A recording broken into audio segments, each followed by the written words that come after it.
સંસારી જીવના ભાવ મરણો ટારવા કરુણા કરી સરિતા વહાવી સુદાતણી પ્રભુ વીર તે સંજીવની શોષાતી દેખી સરિતની કરુણાભિના હૃદયે કરી મુનિકુંદ સંજીવની સમય પ્રાભત તણે ભાજન ભરી કુંદ કુંદ રચ્યું શાસ્ત્ર સાતિયા અમૃતે પુર્યા ગ્રંથાધિરાજ તારામાં ભાવો બ્રહ્માંડના ભર્યા અહો વાણી તારી પ્રશમ રષભા વેનિતરતી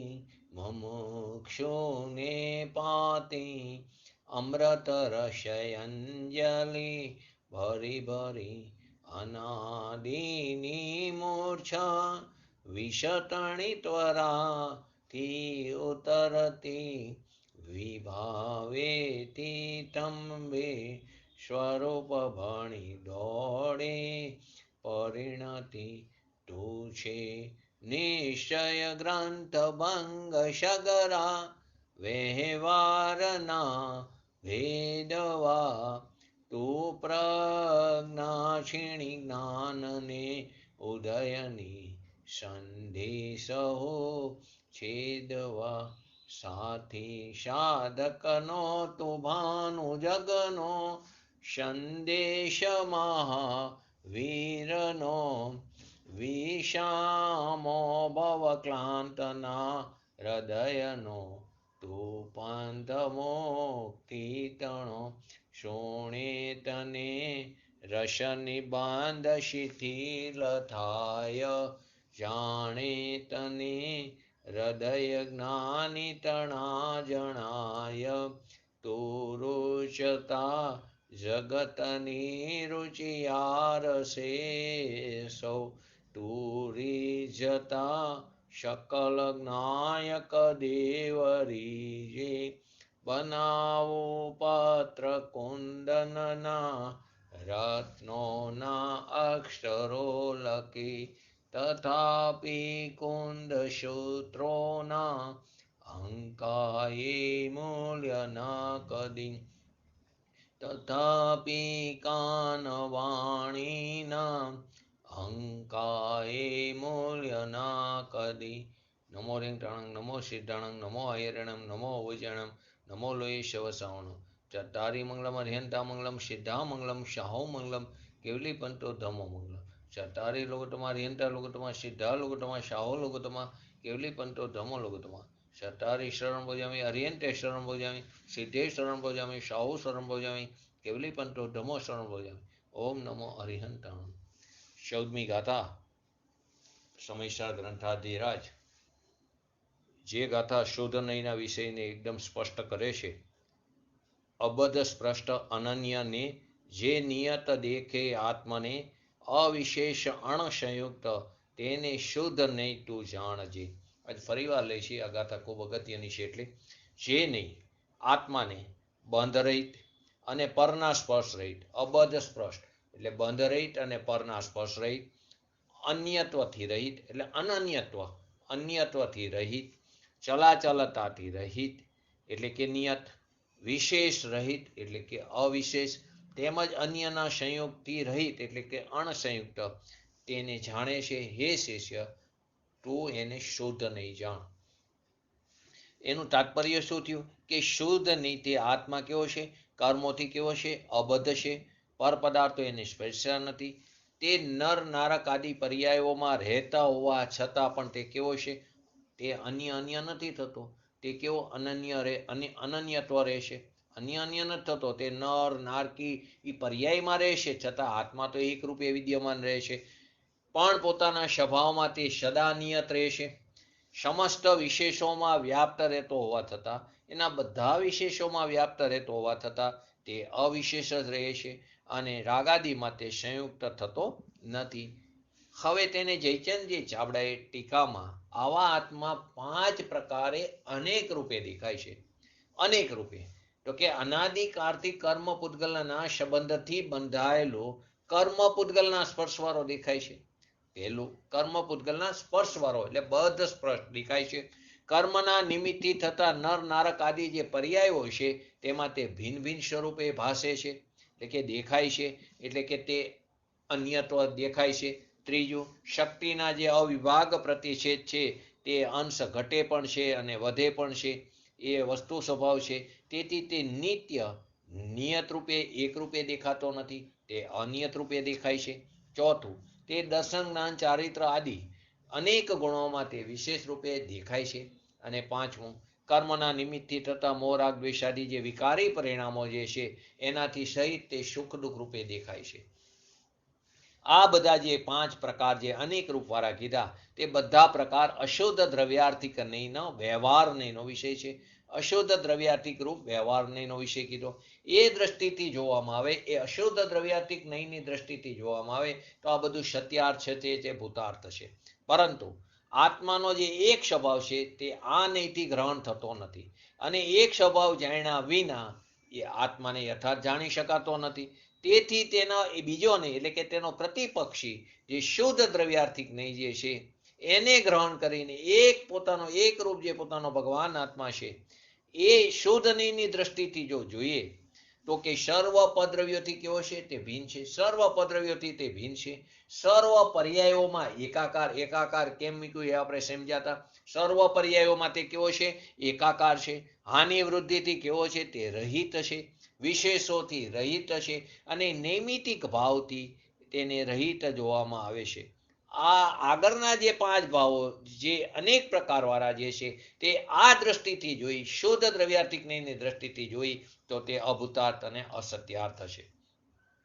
અહીંયા સર્વ પર્યાયોથી ભિન્ન શબ્દનો પ્રયોગ ન કરતા સર્વ પર્યાયોમાં એકાકાર શબ્દનો પ્રયોગ કરવામાં આવ્યો છે.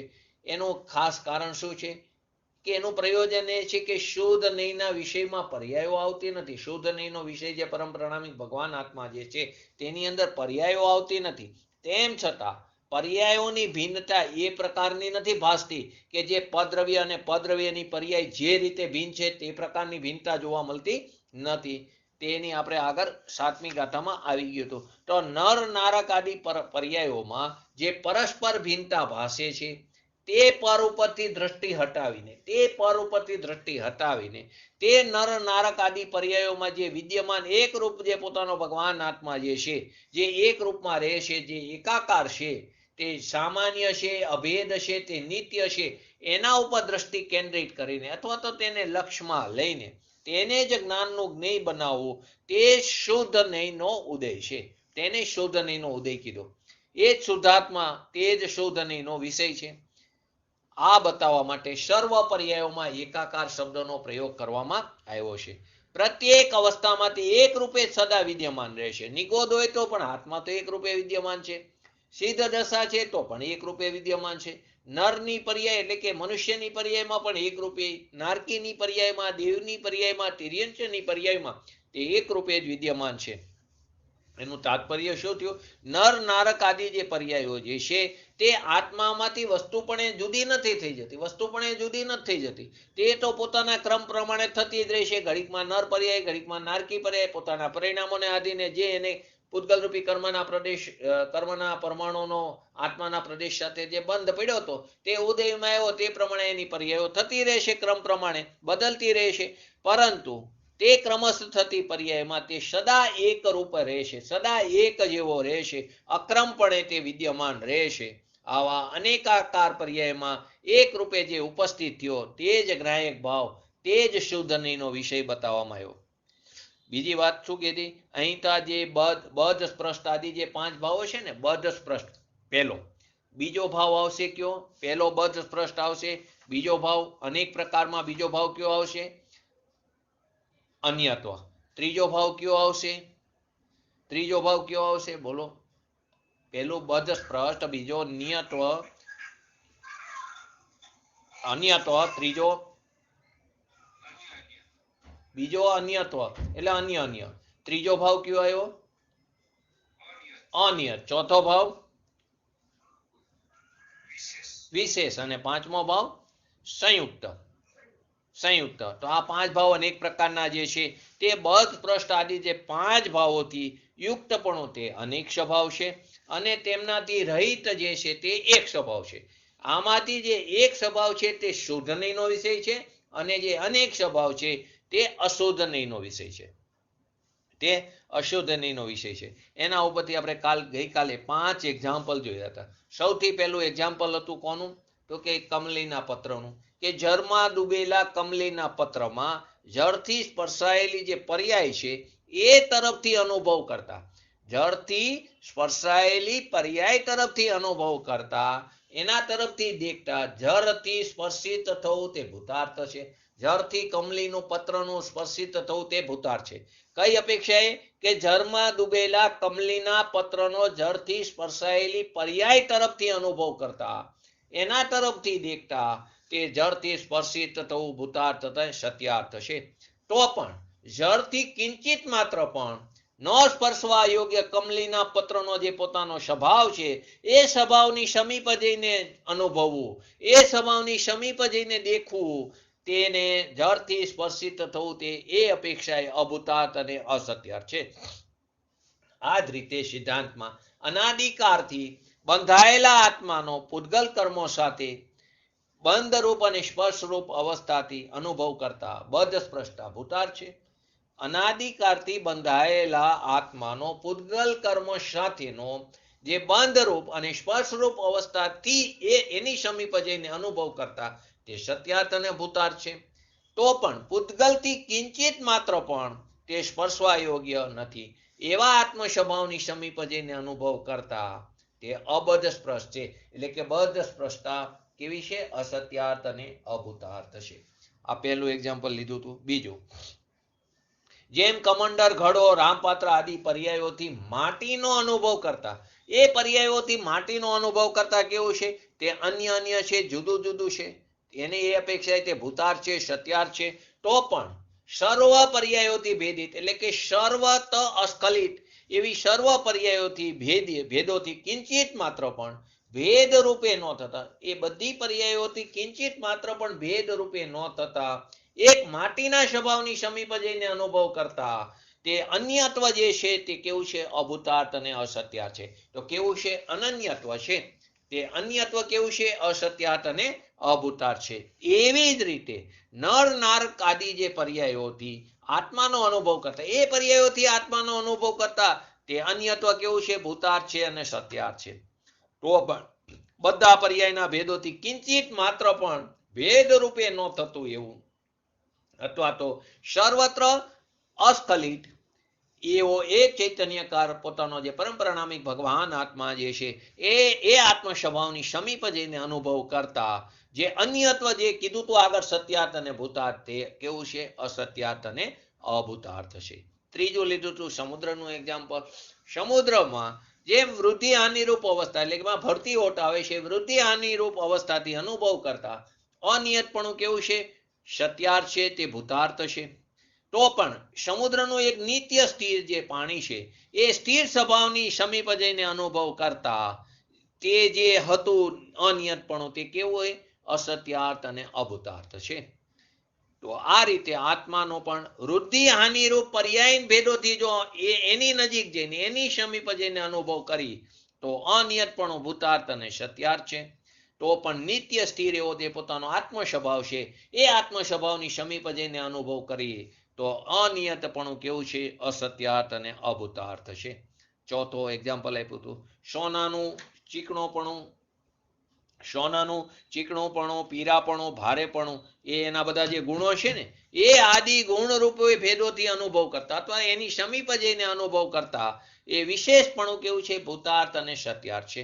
તો પણ જેમાં સર્વ વિશેષો વિલય પામી જાય છે, બધા પ્રકારના વિશેષો વિલય પામી જાય છે એવો જે સુવર્ણ સ્વભાવની સમીપ જઈને અનુભવ કરતા તો જે વિશેષપણું આગળ સત્યાર્થ અને ભૂતાર્થ કીધું તો તે અસત્યાર્થ અને અભૂતાર્થ છે.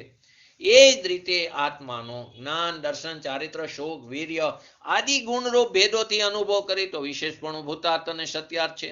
તો પણ જેમાં સર્વ વિશેષો વિલય થઈ ગયા છે એવો જે આત્મ સ્વભાવ છે એની સમીપ જઈને અનુભવ કરી તો તે વિશેષપણું જે આગળ સત્યાર્થ અને ભૂતાર્થ કીધું હતું તે અસત્યાર્થ અને અભૂતાર્થ છે. પાંચમું એક્ઝામ્પલ લીધું હતું આપણે ગઈકાલે.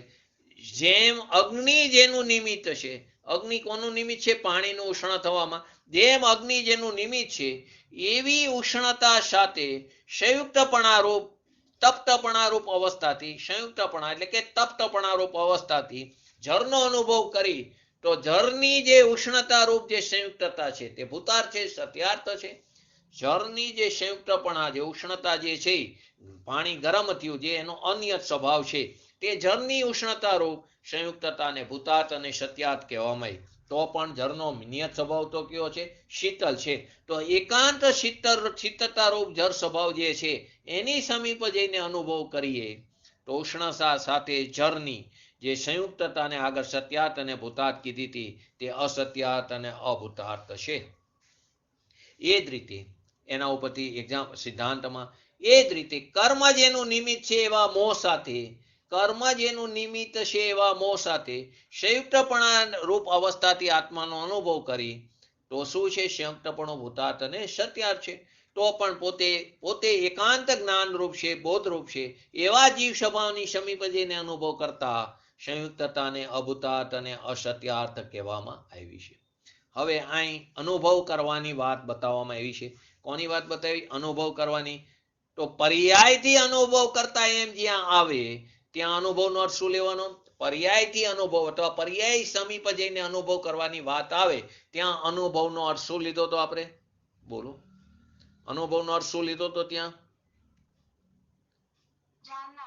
જાણવું, દેખવું.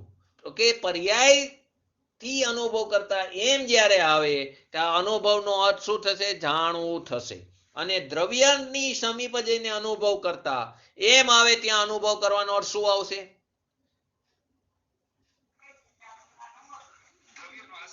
દ્રવ્યનો આશ્રય કરો. ફરીવાર, જ્યાં પર્યાયથી અનુભવ કરવા એમ વાત આવે ત્યાં અત્યારે આ ગાથાને લખશે ત્યાં અનુભવનો અર્થ શું થાય? જાણવું, દેખવું થાય છે, જાણવું થશે. અને જ્યાં દ્રવ્યની સમીપ જઈને અનુભવ કરવા એવી રીતની વાત આવે ત્યાં દ્રવ્યનો આશ્રય કરવો એમ સમજવું. આ પાંચે બોલમાં બે દ્રષ્ટિનો ઉલ્લેખ છે. બે દ્રષ્ટિનો. પહેલી કઈ લીધી હતી આપણે? સંયોગની, પર્યાયની, ભેદ તરફ જોવાની દ્રષ્ટિ. પર્યાય તરફ જોવાની, ભેદ તરફ જોવાની દ્રષ્ટિ અથવા તો સંયોગ તરફ જોવાની દ્રષ્ટિ, સંયોગની દ્રષ્ટિ. બીજું લીધું હતું સ્વભાવની સમીપ તરફ જોવાની દ્રષ્ટિ. બે પ્રકારની દ્રષ્ટિ, એક સંયોગની દ્રષ્ટિ કહો, પર્યાયની તરફ જોવાની દ્રષ્ટિ કહો અથવા તો ભેદ તરફ જોવાની દ્રષ્ટિ કહો. બીજું લીધું હતું સ્વભાવ તરફ જોવાની દ્રષ્ટિ અથવા તો સ્વભાવની સમીપ જોવાની દ્રષ્ટિ. તો સંયોગ તરફથી, પર્યાય તરફથી, જે ભેદ તરફથી જે જોવાની દ્રષ્ટિ છે તે અશોધનયની દ્રષ્ટિ છે. તેને કોની દ્રષ્ટિ કીધી? અશોધનયની. કોની? સંયોગ તરફ જોવાની દ્રષ્ટિ. સંયોગ તરફથી, પર્યાય તરફથી, ભેદ તરફથી જે જોવાની દ્રષ્ટિ છે તે અશોધનયની દ્રષ્ટિ છે. અને તેને અભૂતાર્થ નયની દ્રષ્ટિ કીધી. તે અશોધનયની દ્રષ્ટિ, તેને અભૂતાર્થ નયની દ્રષ્ટિ અથવા તો તેને વ્યવહાર નયની દ્રષ્ટિ કહેવામાં આવી. અને સ્વભાવ તરફ જઈને જોવાની જે દ્રષ્ટિ છે તે શુદ્ધ નયની દ્રષ્ટિ છે, તે ભૂતાર્થ નયની દ્રષ્ટિ છે, તે પરમ શુદ્ધ નિશ્ચયની દ્રષ્ટિ છે. તે ભૂતાર્થ નયની દ્રષ્ટિ છે, તે પરમ શુદ્ધ નિશ્ચયની દ્રષ્ટિ છે, તે શુદ્ધ નયની દ્રષ્ટિ છે. સ્વભાવ તરફ જઈને જોવાની દ્રષ્ટિ કે શુદ્ધ નય, પરમ શુદ્ધ નિશ્ચયની અને ભૂતાર્થ નયની દ્રષ્ટિ છે. બદ સ્પષ્ટ આદિ જે ભાવો જે છે એ આત્મામાં કેવા છે? વિદ્યમાન છે. માટે તેને ભૂતાર્થ અને સત્યાર્થ કીધા. પરંતુ શુદ્ધ નયની દ્રષ્ટિથી તે ભાવો આત્મામાં નથી. શુદ્ધ નયની, અશુદ્ધ નયની દ્રષ્ટિથી બદ સ્પષ્ટ આદિ ભાવો આત્મામાં વિદ્યમાન છે. માટે તે અપેક્ષાએ સત્યાર્થ અને ભૂતાર્થ કીધા. પરંતુ શુદ્ધ નયની દ્રષ્ટિથી તે ભાવો આત્મામાં નથી. માટે તેને અભૂતાર્થ અને અસત્યાર્થ કહેવામાં આવ્યા. છેલ્લે ગઈકાલે આપણે લીધું હતું કે આ બદ સ્પષ્ટાદિ ભાવ અને આ અબદ સ્પષ્ટાદિ જે ભાવો બે 5 પ્રકારના, એક એકરૂપ 5 ભાવ અને એક અનેક રૂપ 5 ભાવ. આ બંને 5 ભાવ એક જ આત્મામાં એક જ કાર્ય, એક જ આત્મામાં એક જ કાર્ય એટલે એક જ સમયે જુદી જુદી અપેક્ષાએ એક સાથે ઘટિત થાય છે. એક જ આત્મામાં એક જ સમયે જુદી જુદી અપેક્ષાથી એક જ સાથે ઘટિત થાય છે, એક જ આત્મામાં એક જ સમયે.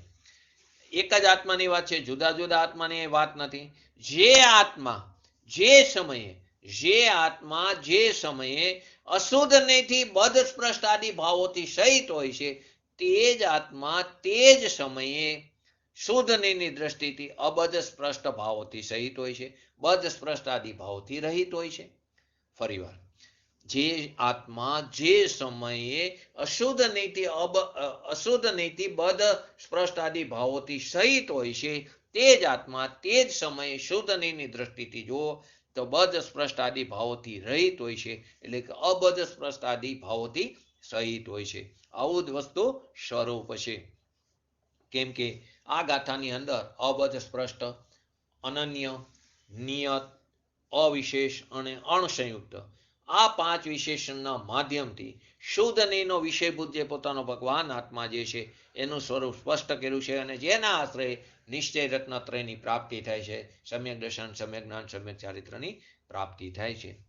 આ 5 વિશેષણોમાં પહેલો પોઈન્ટ, આ 5 વિશેષણોમાં અબદ્ધ સ્પષ્ટ વિશેષણ, જે પહેલું વિશેષણ કયું, આ 5 વિશેષણોમાં અબદ્ધ સ્પષ્ટ એ વિશેષણ આત્માની પરથી ભિન્નતા બતાવે છે. તે આત્મા કેવો છે? પરના સંબંધથી રહિત અને સ્પર્શથી રહિત. તો અબદ્ધ સ્પષ્ટ જે પહેલું વિશેષણ છે તે શું બતાવે છે? આત્માની પરથી ભિન્નતા બતાવે છે. જ્યારે આત્માનો પરની સાથે કોઈ સંબંધ જ નથી, આત્માનો પરની સાથે કોઈ સંબંધ જ નથી, તો કર્મોની બંધાવાની વાત જ ક્યાં આવી? આત્માનો પરની સાથે કોઈ સંબંધ જ નથી તો કર્મોની બંધાવાની વાત જ ક્યાં રહે છે? એવી જ રીતે જ્યારે ભગવાન આત્મામાં સ્પર્શ નામનો ગુણ જ નથી, ભગવાન આત્મામાં સ્પર્શ નામનો ગુણ તો ક્યાં છે? તો કે પૂતગલ દ્રવ્યમાં છે. તો કે સ્પર્શ નામનો ગુણ જ નથી તો તેને કોઈ અડી પણ કેવી રીતે શકે? ફરીવાર, પરના સંબંધ રહિત અને પરના સ્પર્શ રહિત. તો કઈ આ વિશેષણમાં અબદ્ધ સ્પષ્ટ વિશેષણે શું બતાવ્યું? કે આત્માની તે પરથી ભિન્નતા બતાવે છે, કે જ્યારે આત્માનો પરની સાથે કોઈ સંબંધ જ નથી તો કર્મોની બંધાવાની વાત જ ક્યાં આવે? અને આત્મામાં સ્પર્શ નામનો ગુણ જ નથી તો કોઈ તેને અડી પણ કેવી રીતે શકે? આત્મામાં કર્મથી બંધાવાની અને પરના સ્પર્શની જે વાત આવે છે, આત્માની કર્મથી, હમણાં હું પણ બોલ્યો કે આપણા પૂર્વે કરેલા પરિણામોને આદિને પૂતગલરૂપી કર્મના પરમાણુ આત્માના પ્રદેશ સાથે બંધાય છે, તે અશુદ્ધ નહીની દ્રષ્ટિથી વાત આવે છે. આત્મામાં કોઈ સ્પર્શ નામનો ગુણ નથી અને આત્માને કોઈ અડી શકતું નથી તો બંધાવાની વાત ક્યાં આવે? પરને તે ક્યારેય પરથી તેની ભિન્નતા બતાવે છે, તો પર સાથે એને કેવી રીતે કોઈ પણ પ્રકારનો સંબંધ હોય? તો પરથી એટલે કે આત્મામાં કર્મથી બંધાવાની અને પરના સ્પર્શની જે વાત આવે છે, ત્યાં આત્મખ્યાતિ ટીકામાં તેની ભૂતાત્માની અપેક્ષા પણ ત્યાં સ્પષ્ટ કરી દીધી. કેવી રીતે? તો કે આત્મ સ્વભાવની સમીપ જઈને જોતા, એટલે કે જે પોતાનો દ્રવ્ય સ્વભાવ છે એની સમીપ જઈને જોતા બંધનની વાત, પરના સ્પર્શની વાત તે એકદમ અસત્યાત અને અભૂતાર્થ છે. પોતાના સ્વભાવની સમીપ જઈને જોતા બંધનની વાત અને સ્પર્શની વાત કેવી છે?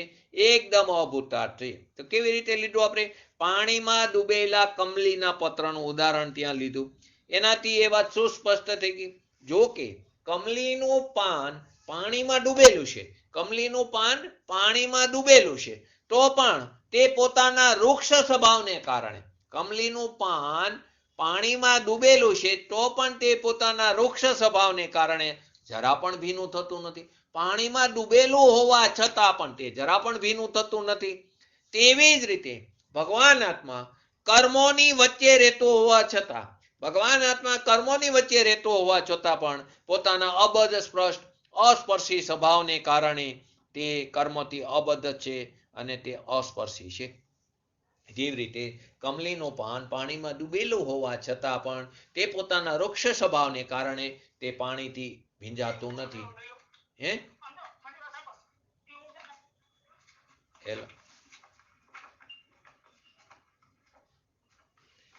કમલીનું પાન પાણીમાં ડૂબેલું હોવા છતાં પણ પોતાના વૃક્ષ સ્વભાવને કારણે તે પાણીથી ભીંજાતું નથી. તેવી જ રીતે ભગવાન આત્મા કર્મોની વચ્ચે રહેતો હોવા છતાં પણ પોતાના અબધ સ્પષ્ટ અસ્પર્શી સ્વભાવને કારણે તે કર્મથી અબદ્ધ અને અસ્પર્શી છે. આ વિશેષણથી દ્રષ્ટિનો વિષયભૂત જે પોતાનો ભગવાન આત્મા છે તેને પરથી ભિન્ન સિદ્ધ કરવામાં આવ્યો છે. આ વિશેષણથી કોની સાથે? પરથી ભિન્ન સિદ્ધ કરવામાં. બીજું વિશેષણ અનન્ય વિશેષણથી. જે અનન્ય વિશેષણ છે એ વિશેષણથી શુદ્ધ નહીના વિષયભૂત ભગવાન આત્માને, અનન્યના વિશેષણથી શુદ્ધ નહીનો વિષયભૂત જે પોતાનો ભગવાન આત્માને અનેક દ્રવ્ય પર્યાયો, એટલે કઈ અસમાન જાતિ દ્રવ્ય પર્યાયો, અનેક દ્રવ્ય પર્યાયો એટલે કે અસમાન જાતિ દ્રવ્ય પર્યાયથી, એટલે કે નર નારક આદિ જે પર્યાયો છે એનાથી પણ તેને પાર બતાવ્યો છે. એ શું સિદ્ધ કરે છે? બીજું વિશેષણ અનન્ય. અનન્ય જે વિશેષણ છે એટલે કે તે અન્ય નથી, તે અનન્ય છે. અનન્ય વિશેષણથી શુદ્ધ નહીના વિષયભૂત ભગવાન આત્માને અસમાન જાતિ દ્રવ્ય પર્યાયોથી, એટલે કે નર નારક આદિ પર્યાયોથી પાર બતાવ્યો છે. માટી અને માટીમાંથી બનેલો ઘડો, માટી અને માટીમાંથી બનેલો ઘડો, સકોરું, કોઈ પણ વાસણ લો એના ઉદાહરણથી એ વાત સ્પષ્ટ થઈ ગઈ કે ઘડો અને સકોરું કેવું છે? ઘડો અને સકોરું તે અન્ય છે, બંને અવસ્થા જુદી છે. ભલે માટીમાંથી જ ઘડો બન્યો, માટીમાંથી સકોરું બન્યું, પણ ઘડો અને સકોરું બેવ કેવું છે? અન્ય છે, જુદા જુદા છે. ઘડો સકોરું નથી, સકોરું ઘડો નથી. તેમ છતાં જ્યારે આપણે ઘડાને સકોરાને દ્રષ્ટિમાં ન લઈ, ઘડાને અને સકોરાને એટલે કે પર્યાયને એટલે કે અવસ્થાને દ્રષ્ટિમાં ન લઈ, તો જે માટીમાંથી તેઓ બનેલા છે, જે માટીમાંથી તેઓ બનેલા છે તે માટીના રૂપમાં જ જોઈએ, તે માટીના રૂપમાં જ જોઈએ, તે તરફની દ્રષ્ટિથી જોઈએ તો ઘડો પણ માટી છે અને સકોરો પણ માટી છે. માટે તેઓ બંને અન્ય નથી, કેવા છે? અનન્ય છે.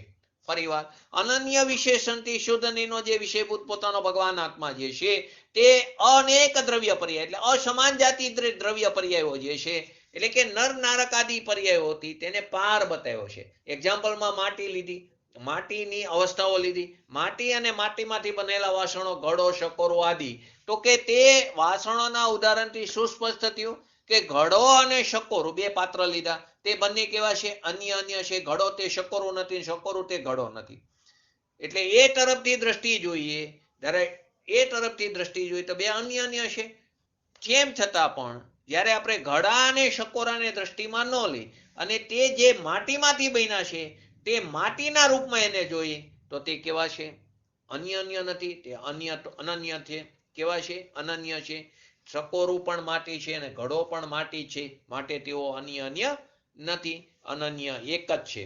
એવી જ રીતે મનુષ્ય અને નારકી તે અન્ય જુદા છે. મનુષ્ય અને નારકી એ તરફથી જોઈ તો બંને કેવા છે? મનુષ્ય છે, નરક નારકી છે. તો મનુષ્ય અને નારકી કેવા છે? અન્ય છે. મનુષ્ય તે નારકી નથી અને નારકી તે મનુષ્ય નથી. તેમ છતાં પણ જ્યારે આપણે મનુષ્ય અને નારકી પર્યાયોને દ્રષ્ટિમાં ન લઈ, મનુષ્ય પર્યાયને પણ દ્રષ્ટિમાં ન લઈ, નારકી પર્યાયને પણ દ્રષ્ટિમાં ન લેતા જે આત્માની તે પર્યાય છે, એવી રીતે ઓલા માટી લીધી, જે આત્માની તે પર્યાય છે તે સર્વ પર્યાયોમાં વ્યાપ્ય એકાકાર પોતાનો આત્મા જે છે એને અનુભવમાં લઈ અથવા તો એની તરફ દ્રષ્ટિ કેન્દ્રિત કરીએ તો મનુષ્ય પણ આત્મા છે અને નારકી પણ શું છે? આત્મા છે. માટે નારકી અને મનુષ્ય બંને કેવા છે? અનન્ય છે, અન્ય નથી. નારકી અને મનુષ્ય બંને અન્ય નથી, અનન્ય છે, એક જ છે. જો પર્યાયની દ્રષ્ટિએ જોઈ, હવે બીજું એક્ઝામ્પલ ગઈકાલે જયંતિભાઈ થોડું બોલ્યા હતા એના ઉપર જ, જો પર્યાયની દ્રષ્ટિએ જોઈ તો મારીચી અન્ય છે અને મહાવીર સ્વામી પણ કેવા છે? મહાવીર પણ કેવા છે? અન્ય છે. જો પર્યાયની દ્રષ્ટિથી જોઈ તો મારીચી કેવા છે? અન્ય છે અને મહાવીર કેવા છે? અન્ય છે. મારીચીનું ચારિત્રને મારીચી જે છે એનું ચારિત્રને જાણીને આપણને તેના પ્રત્યે શું થાય છે? મારીચીના ચારિત્રને જોઈને આપણને તેના પ્રત્યે અશ્રદ્ધા થાય છે અને મહાવીરનું ચારિત્રને આપણને એને જાણીને આપણને તેમના પ્રત્યે શ્રદ્ધા ઉત્પન્ન થાય છે. બે વસ્તુ બને છે. મારીચીનું ચારિત્રને જાણીને આપણને તેના પ્રત્યે અશ્રદ્ધા થાય છે, મહાવીરનું ચારિત્રને જાણીને આપણને તેના પ્રત્યે શ્રદ્ધા ઉત્પન્ન થાય છે. એટલે મારીચી પ્રત્યે આપણને શું થાય છે? દ્વેષ થાય છે. અને મહાવીર પ્રત્યે શું થાય છે? રાગ થાય છે. પરંતુ જ્યારે આપણું ધ્યાન મહાવીર અને મારીચી ઉપરથી હટે, મહાવીર અને મારીચીની પર્યાય તરફ જતું નથી, એ બંને પર્યાયોમાં સરંગ રૂપે વિદ્યમાન એકાકાર જેવો પોતાનો ભગવાન આત્મા, એકરૂપ જે ભગવાન આત્મા જે છે એની તરફ જાય છે, તો ન અશ્રદ્ધા થાય છે અને નથી ન શ્રદ્ધા થાય છે. નથી અશ્રદ્ધા થતી, નથી શ્રદ્ધા થતી. સામ્ય ભાવ રહેશે, નથી રાગ થતો, નથી દ્વેષ રહેતો. મધ્યસ્થ ભાવ રહેશે, સાક્ષી ભાવ રહેશે, વિતરાગ ભાવ રહેશે. એ રીતે વાત કરી. જો પર્યાયની દ્રષ્ટિથી જોઈએ તો મારીચી અન્ય છે અને મહાવીર પણ અન્ય છે. મારીચીને જોઈને, મારીચીનું ચારિત્રને જાણીને આપણને તેના પ્રત્યે અશ્રદ્ધા થાય છે. મહાવીરનું ચારિત્ર જાણીને આપણને તેના પ્રત્યે શ્રદ્ધા થાય છે. તો મારીચીનું ચારિત્રને જાણીને અશ્રદ્ધા થતી હોવાથી આપણને તેના પ્રત્યે દ્વેષ થાય છે. મહાવીરનું ચારિત્રને જાણીને તેના પ્રત્યે શ્રદ્ધા થઈ તો આપણને તેના પ્રત્યે રાગ થાય છે. પરંતુ તે પર્યાય ઉપરથી દ્રષ્ટિ હટાવી, નો મહાવીર કે નો મારીચી, પરંતુ તેની અંદર એના ઉપરથી દ્રષ્ટિ હટાવીને તેની અંદર સરંગ વિદ્યમાન એકાકાર એકરૂપ જે પોતાનો ભગવાન આત્મા છે એ આત્મ સ્વભાવની સમીપ જઈને અનુભવ કરતા આપણને ન તો રાગ થાય છે, ન તો દ્વેષ થાય છે, નથી અશ્રદ્ધા થતી, નથી શ્રદ્ધા થતી, એવો વિતરાગ ભાવ પ્રવર્તે છે.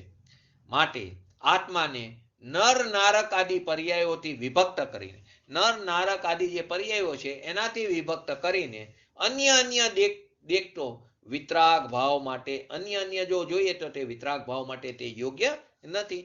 આત્માને નર નારક આદિ પર્યાયોમાં વિભક્ત કરીને આપણે એને અન્ય કરી તો તે વિતરાગ ભાવ માટે તે યોગ્ય નથી. પરંતુ નર નારક આદિ પર્યાયોમાં સમાનપણે રહેલો, અનન્ય રૂપે રહેલો પોતાનો જે ભગવાન આત્મા, તેને એક રૂપે જાણવો તે વિતરાગ ભાવ માટે યોગ્ય છે. શું વિતરાગ ભાવ માટે યોગ્ય છે? નર નારક આદિ પર્યાયોમાં સમાન રૂપે રહેલો એવો અનન્ય એકરૂપ પોતાનો જે ભગવાન આત્મા છે તેને જાણવું તે વિતરાગ ભાવ માટે કેવું છે? યોગ્ય છે. હવે ત્રીજો પોઈન્ટ, નિયત. હવે નિયત વિશેષણ એ દ્વારા શું સ્પષ્ટ થયું કે શુદ્ધ નહીનો વિષયભૂત ભગવાન આત્મા, એને દ્રષ્ટિના વિષયમાં, એ ભગવાન આત્મામાં દ્રષ્ટિના વિષયમાં ષષ્ઠ ગુણ હાનિ વૃદ્ધિ રૂપી પર્યાયો તથા નિરંતર ઘટવું વધવું એનો સ્વભાવ છે. શુદ્ધ નિનો વિષયભૂત જે ભગવાન આત્મા જે છે એ આત્મામાં, એટલે કે દ્રષ્ટિના વિષયમાં, જે પરમ શુદ્ધ નિશ્ચયનો વિષય જે ભગવાન આત્મા છે એના દ્રષ્ટિના વિષયમાં ષષ્ઠ ગુણ હાનિ વૃદ્ધિ રૂપી પર્યાયો, એટલે કે નિરંતર ઘટવું વધવું એનો સ્વભાવ છે. જેનો એવા ઔક્ષમિક ભાવ, એવો ક્ષાયોક્ષમિક ભાવ, એવો ક્ષાયિક ભાવ, એવી પર્યાયો પણ એની નથી. એવા ઔક્ષમિક ભાવ, ક્ષાયોક્ષમિક ભાવ, ક્ષાયિક ભાવ એ પર્યાયો પણ નથી. એ સમુદ્રના ઉદાહરણથી એ સ્પષ્ટ થશે. કેવી રીતે થશે? જો સમુદ્રની અંદર પણ ભરતી ઓટ તો આવે છે, તેમાં પણ વૃદ્ધિ હાનિ થાય છે. તેમ છતાં સમુદ્ર પોતાની મર્યાદાને કદી છોડતો નથી. સમુદ્રની અંદર ભરતી ઓટ આવે છે, હાનિ વૃદ્ધિ થાય છે, છતાં પણ સમુદ્ર પોતાની મર્યાદાને ક્યારે પણ છોડતો નથી. જો સમુદ્ર પોતાની મર્યાદા છોડવા લાગે તો લોકમાં પ્રલય થઈ જશે. જો મર્યાદા છોડી દે તો લોકમાં પ્રલય થઈ જશે. નાના મોટા નદીઓમાં તે પૂરો આવવા મળશે, નગરોના નગરો નાશ પામી જશે, ગામો ઉજળ થઈ જશે, હાહાકાર મચી જશે. જો સમુદ્રમાં પૂર આવવા લાગે તો શું થાય? કલ્પના કરો. તો કે સમુદ્રના કિનારે વસતા મોટા મોટા નગરો તે પણ ડૂબી જાય છે. જો કે સૌને સમુદ્રના આ સ્વભાવની સારી રીતે ખબર છે, તેથી બધા કેવા છે? નિશ્ચિંત રહેશે. કેમ કે એના નિયત સ્વભાવની બધાને ખબર છે, માટે નિશ્ચિંત રહેશે કે ભાઈ ભરતી છે તો ઓટ પણ આવશે, એનો સ્વભાવ તો સ્થિર છે. એ સ્વભાવની ખબર રહેવાથી બધા નિશ્ચિંત રહેશે. તેઓ સારી રીતે જાણે છે કે સમુદ્ર પણ વધે ઘટે છે, પરંતુ પોતાની મર્યાદામાં જ રહે છે. સમુદ્ર ભલે વધે ઘટે, એની પર્યાયોમાં ભલે ષષ્ઠગુણ હાનિ વૃદ્ધિ થાય, પરંતુ સમુદ્ર તો કેવો રહેશે? પોતાની મર્યાદામાં જ રહેશે. માટે ચિંતાની કોઈ વાત નથી. તો સમુદ્રના નિયત સ્વભાવના ભરોસાને કારણે, સમુદ્રનો જે નિયત સ્વભાવ છે એ નિયત સ્વભાવના ભરોસાને કારણે સમુદ્રના કિનારે આ શહેર આદિ બધોનો વિકાસ થાય છે. શેના ભરોસો છે? એના નિયત સ્વભાવના ભરોસાને કારણે. જેમ સમુદ્રમાં આવતી ભરતીઓ તરફથી સમુદ્રને જોઈએ જો સમુદ્રમાં આવતી ભરતી ઓટ તરફથી સમુદ્રને જોઈએ તો તે ઘટે પણ છે અને વધે પણ છે. ભરતી આવે તો આપણને પાણી ઉછળતું દેખાય, ઓટ આવે તો પાણી દૂર જતું દેખાય છે. તો એનું જે ઘટવું વધવું એ દ્રષ્ટિથી જોઈએ તો કેવું છે, ભૂતાર્થ છે અને સત્યાર્થ છે. કારણ કે દ્રષ્ટિથી સમુદ્રનો સ્વભાવ અનિયત છે. એ દ્રષ્ટિથી કઈ અશુદ્ધ નયની દ્રષ્ટિથી સમુદ્રનો સ્વભાવ અનિયત છે, કેમ કે એમાં હાનિ વૃદ્ધિ આપણને થતી દેખાય છે. તેમ છતાં જો સમુદ્રને તેના નિયત સ્વભાવની સમીપ જઈને અનુભવ કરતા એ દ્રષ્ટિથી જો જોઈએ તો એ ન કદી ઘટે છે અને નથી કદી વધતો. હંમેશા પોતાની મર્યાદામાં જ રહે છે. તે નિયત જ રહે છે, તે અનિયત નથી. એ દ્રષ્ટિથી તેનું નિયતપણું જે છે તે જ સત્યાર્થ અને ભૂતાર્થ છે. અનિયતપણું અસત્યાર્થ અને અભૂતાર્થ છે. દ્રવ્ય હોવાથી આત્મામાં ષષ્ઠ ગુણ હાનિ વૃદ્ધિ રૂપ પર્યાયો થતી રહેશે. દ્રવ્ય હોવાથી આત્મામાં પણ ષષ્ઠ ગુણ હાનિ વૃદ્ધ પર્યાયો પણ છે. ઔક્ષમિક ભાવ, ક્ષાયિક ભાવ, ક્ષાયોક્ષમિક ભાવ પર્યાયો પણ છે. આ પર્યાયો તરફથી જોતા આત્મા પણ વધે ઘટે છે. આ પર્યાય તરફથી જોઈએ તો આત્મા પણ કેવો છે, વધે ઘટે છે. માટે અનિયત સ્વભાવવાળો છે, અનિયત છે, પરંતુ નિત્ય સ્થિર એવો જે એકરૂપ પોતાનો ભગવાન આત્મા જે છે એની સમીપ જઈને અનુભવ કરતા અનિયતતા જે છે તે અસત્યાર્થ અને અભૂતાર્થ છે. શુદ્ધ નયના વિષયભૂત આત્માનો જે સ્વભાવ છે તે નિયત છે. માટે શુદ્ધ નયના વિષયભૂત ભગવાન આત્મામાં એ અનિયતતા નથી. એની અંદર અનિયતતા નથી. પૂજ્ય ગુરુદેવ શ્રીનું આના ઉપરનું હાનિ વૃદ્ધિ ઉપરનું સ્પષ્ટીકરણ પણ જાણવા જેવું છે કે આમ આત્માને વૃદ્ધિ હાનિરૂપ પર્યાયોથી જોઈએ તો અનિયતપણું વધઘટપણું છે. આત્માને વૃદ્ધિ હાનિરૂપ જે સમુદ્રમાં ભરતી ઓટરૂપ પર્યાયથી જોઈ તો સમુદ્ર વધે છે ને ઘટે પણ છે. એવી રીતે આત્માને વૃદ્ધિ હાનિરૂપ પર્યાયોથી જોઈએ તો અનિયતપણું વધઘટપણું છે. જ્ઞાનની પર્યાયમાં જ હીનાધિકતા થાય છે. જ્ઞાનની પર્યાયમાં જ હીનાહીનપણું અને અધિકતા પણ થાય છે. કોઈ સમયે નવપૂર્વનો ક્ષયોક્ષમ પ્રગટ હો, જ્ઞાનની એવી પર્યાય પણ હોય છે. કોઈ સમયે નવપૂર્વનો ક્ષયોક્ષમ પણ હો એવી જ્ઞાનની પર્યાય પ્રગટ થાય છે. તો કોઈ સમયે અક્ષરના અનંતમાં ભાગ જેટલું પર્યાય સમજ જ્ઞાન, નિગોદમાં અક્ષરના અનંતમાં ભાગ જેટલું પર્યાય સમજ જ્ઞાન એવો ક્ષયોક્ષમ પણ જોવા મળે છે. બે પ્રકારનો ક્ષયોક્ષમ જોવા મળે છે. એવી વધઘટ જોવા મળે છે. હાનિ વૃદ્ધિ રૂપી પર્યાય જોવા મળે છે. અને હાનિ વૃદ્ધિ રૂપી જે પર્યાય તરફથી જો ભગવાન આત્માને જોઈએ તો તેમાં શું છે, તે અનિયત દેખાય છે. તેનો અન્ય સ્વભાવ તે અભૂતાર્થ, અન્ય સ્વભાવ તે ભૂતાર્થ અને સત્યાર્થ દેખાય છે અશુદ્ધ નયની દ્રષ્ટિથી. તો આવી એની અંદર બે પર્યાય દેખાય છે. જ્ઞાનની પર્યાયમાં જે હીન અધિકતા બે રીતે જોઈ, કોઈ સમયે નવપૂર્વનો ક્ષયક્ષમ જોવા મળે અને કોઈ સમયે અક્ષરના અનંતમાં ભાગ જેટલો પર્યાય સમાસ જ્ઞાનનો પણ ઉઘાડ જોવા મળે છે. આપણે બટેટા, લસણ, મૂન એટલે કે આદિ કંદમૂળમાં નિગોદના જીવો છે. જે નિગોદના જીવોમાં આવો અક્ષરના અનંતમાં ભાગ જેટલો પર્યાય સમાસ જ્ઞાન છે.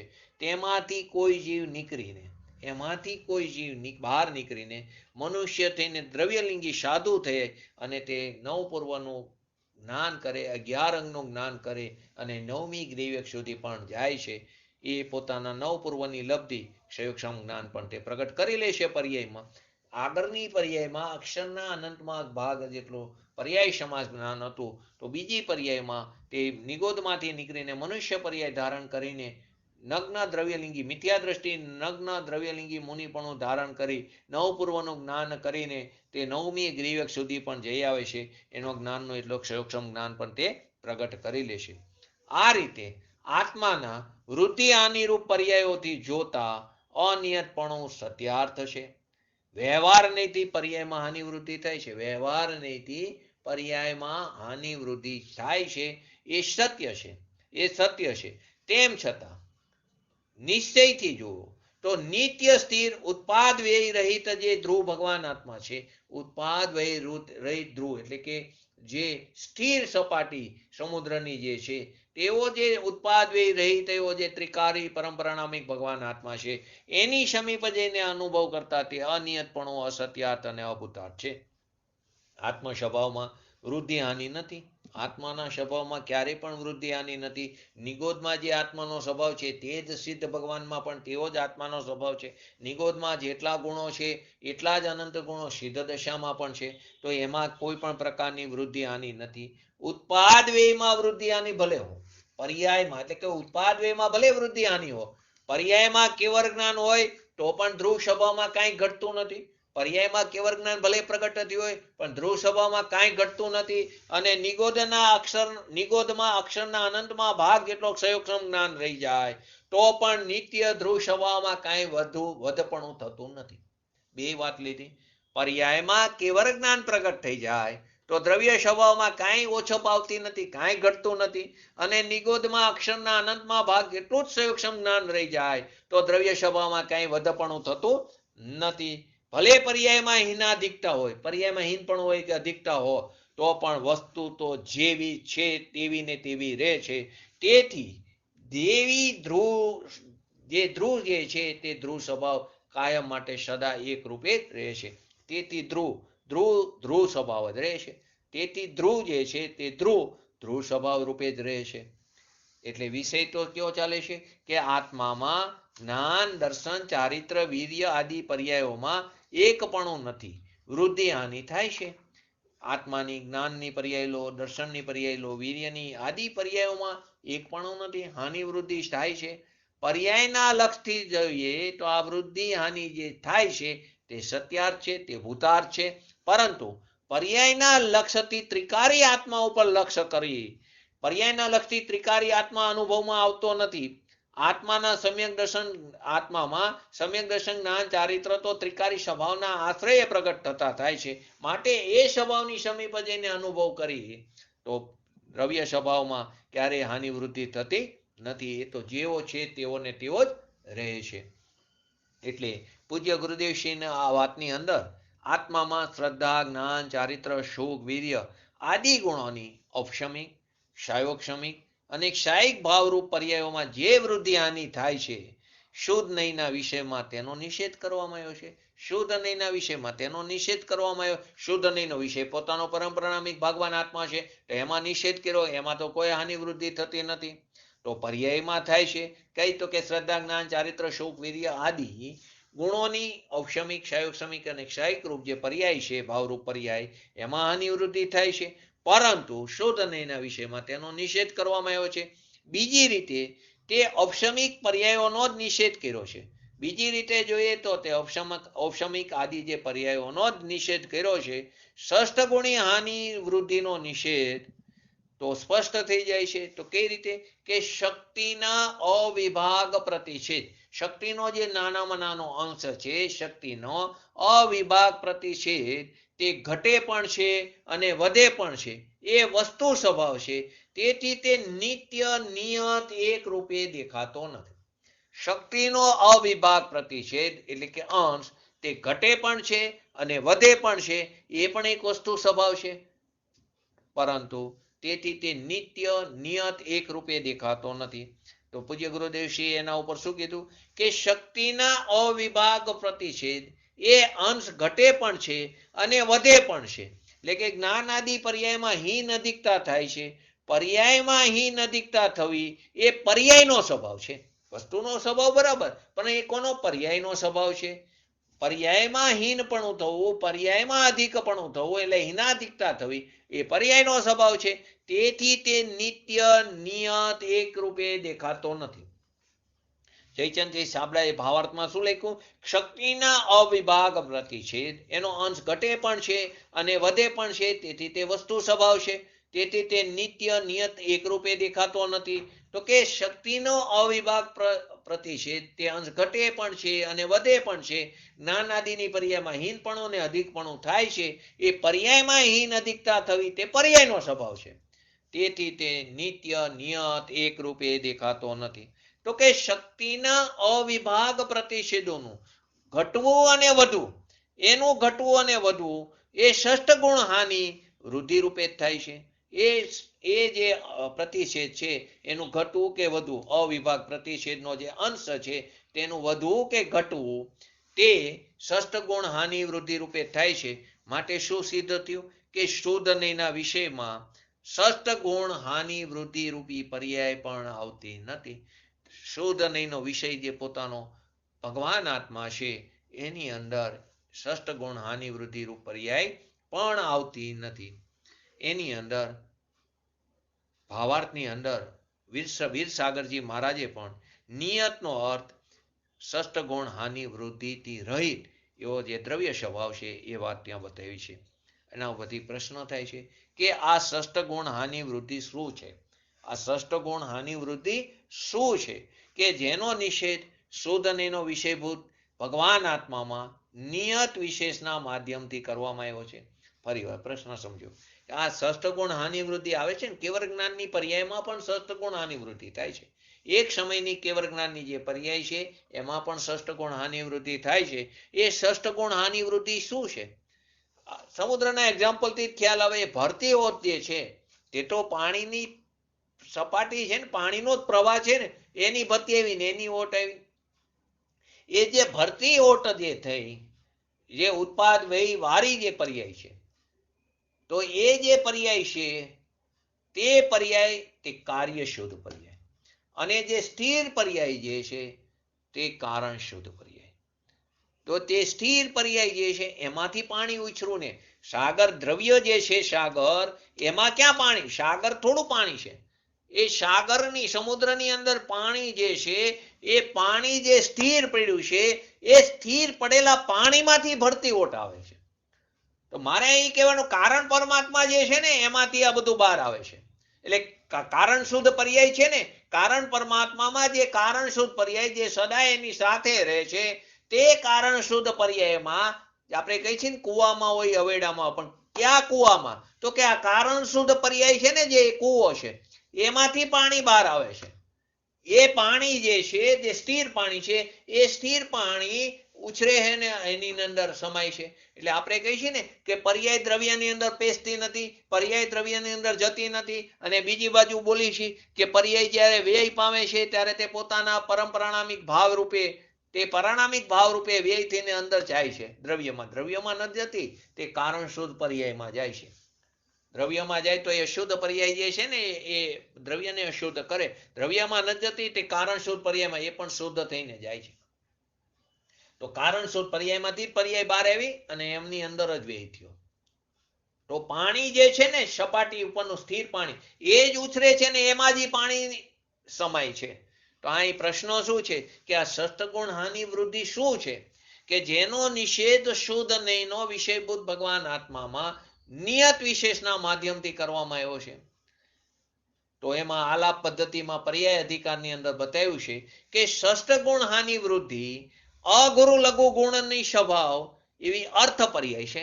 અગુરુ લઘુત્વ નામનો જે ગુણ છે ને એની અર્થ પર્યાય છે.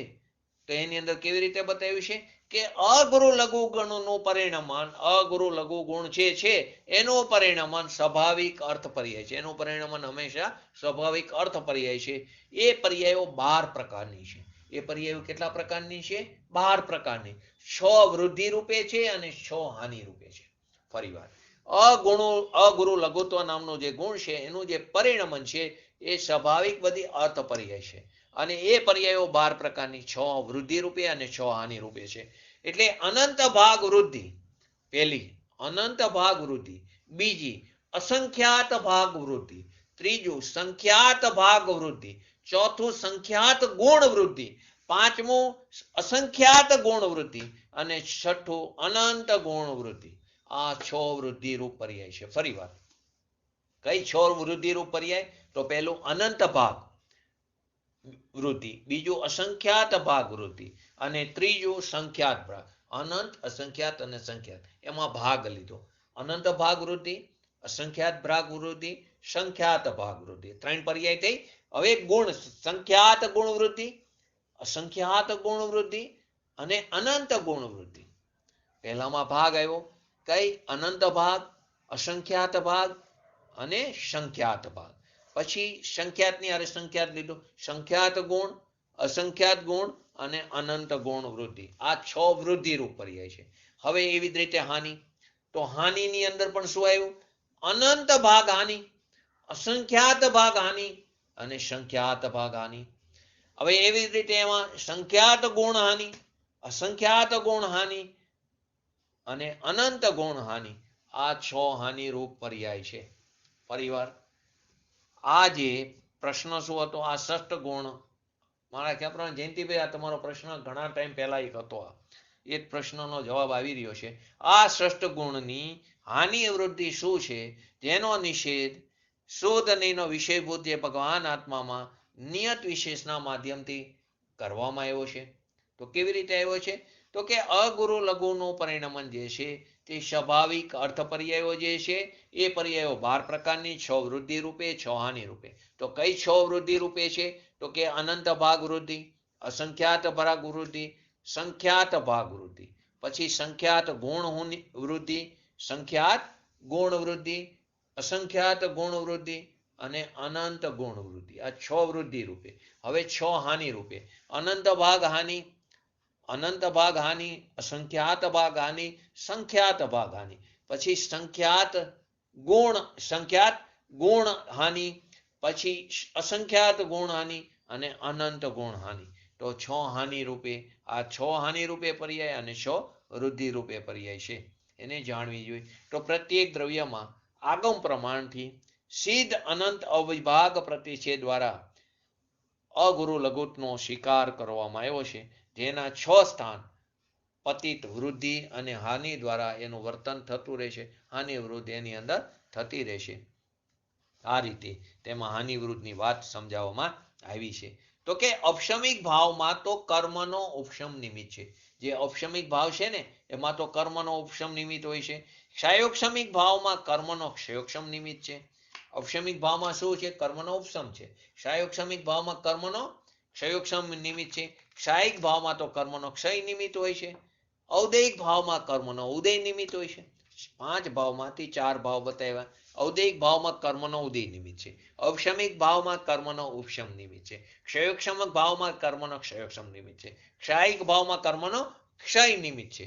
માટે શુદ્ધ નહીંના વિષયમાં એમના નિષેધની વાત તો સમજમાં આવે છે, પરંતુ આ ષષ્ઠ ગુણ હાનિ વૃદ્ધિ રૂપ સ્વભાવ અર્થ પર્યાયમાં તો કોઈ પણ કર્મ નિમિત્ત નથી હોતું. એ 4 ભાવમાં તો બધે કર્મ નિમિત્ત રૂપે છે.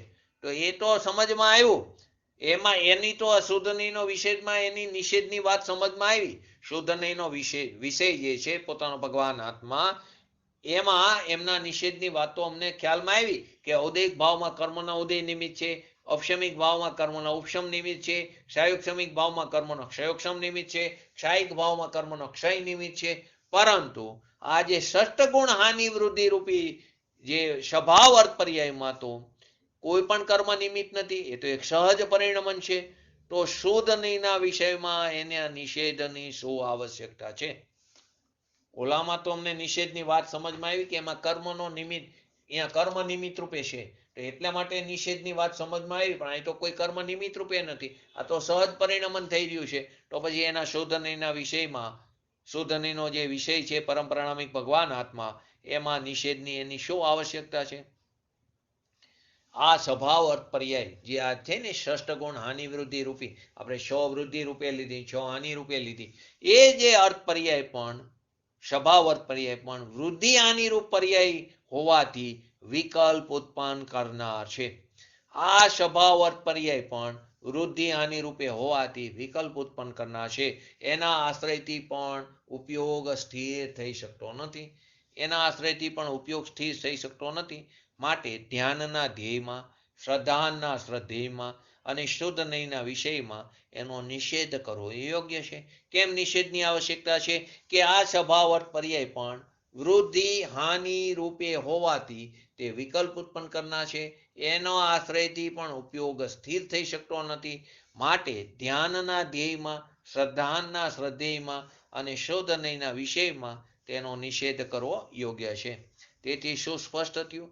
નિયત વિશેષણથી જે વિષય ચાલી રહ્યો છે નિયત, તો નિયત વિશેષણથી શુદ્ધ નહીંના વિષયમાં, નિયત વિશેષણથી શુદ્ધ નહીંના વિષયમાં ષષ્ઠ ગુણ હાનિ વૃદ્ધિ રૂપે જે પર્યાયો જે છે અપશમિક, ક્ષયોક્ષમિક અને ક્ષાયિક, એ ભાવરૂપ અર્થ પર્યાયનો પણ નિષેધ થઈ ગયો છે.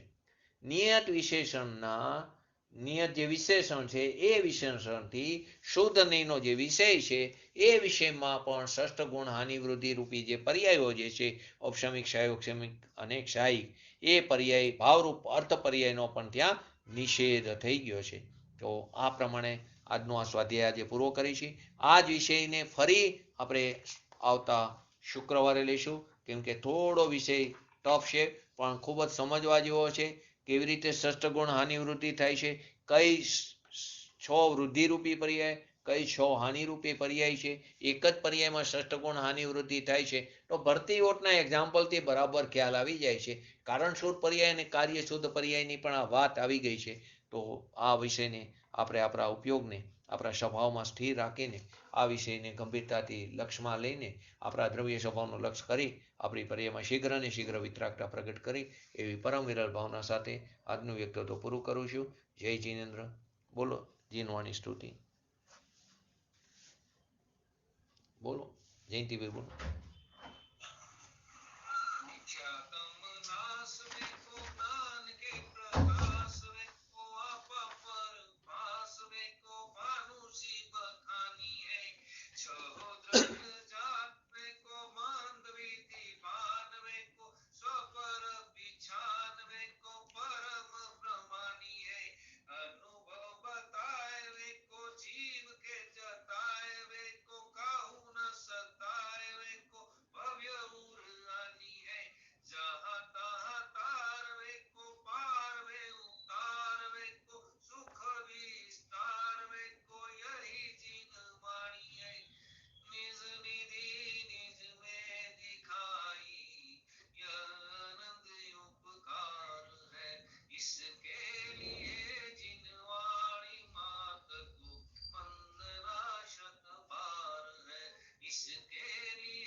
નમો રિયંટાણંગ નમો સિદ્ધાણંગ નમો આયરણમ નમો અવજાણમ નમો લોય સવસાવણમ ચત્તારી મંગલમ અરિયંતા મંગલમ સિદ્ધા મંગલમ શાહુ મંગલમ કેવલી પંતો ધર્મ મંગલમ ચત્તારી લુગતમા અરિયંતા લુગતમા સિદ્ધા લુગતમા શાહુ લુગતમા કેવલી પંતો ધર્મ લુગતમા ચત્તારી શરણ ભોજામી અરિયંતે શરણ ભોજામી સિદ્ધે શરણ ભોજામી શાહુ શરણ ભોજામી કેવલી પંતો ધર્મો શરણ ભોજામી.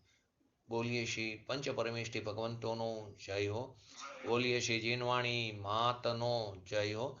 બોલીએ શ્રી પરમ પૂજ્ય પરમ ઉપકારી સદગુરુ દેવનો જય હો. બોલીએ શ્રી પ્રસમમૂર્તિ ભગવતી માતનો જય હો. બોલીએ શ્રી સનાતન જૈન દિગંબર ધર્મનો જય હો.